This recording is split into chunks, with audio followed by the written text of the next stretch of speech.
I want to talk about a movie that came out around the time of Apocalypse Now, the movie Apocalypse Now. And this movie was another Vietnam movie that was successful, that was one of the best movies that was ever made, like Apocalypse Now. This movie is called The Deer Hunter.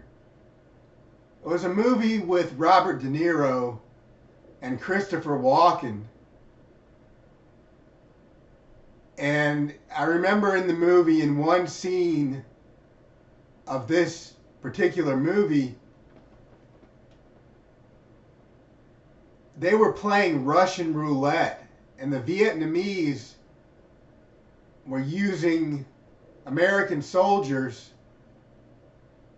as victims of the game Russian roulette. Russian roulette is a game where you put a gun to your head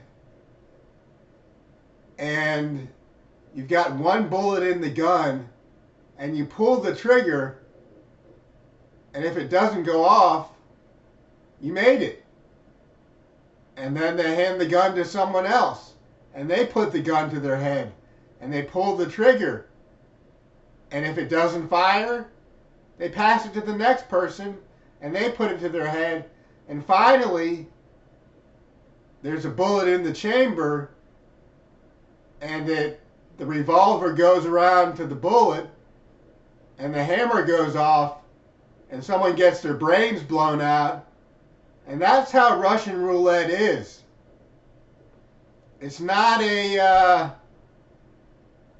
very happy ending to this game.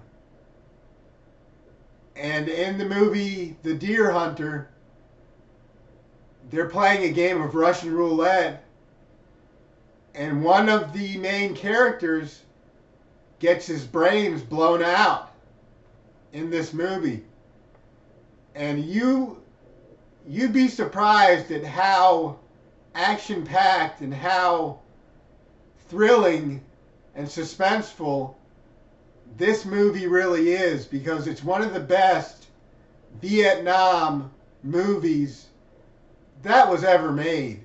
And that's why I would promote the movie The Deer Hunter. And I've talked about the movie Apocalypse Now and said really good things about it, because it is another one of these movies that's one of the best movies that was ever made. But The Deer Hunter is definitely a movie with Robert De Niro and Christopher Walken that you need to see immediately if you've never seen it, because The Deer Hunter is one of the best movies that has ever been made about the Vietnam War. And it is definitely a must-see, and I would recommend it to everyone.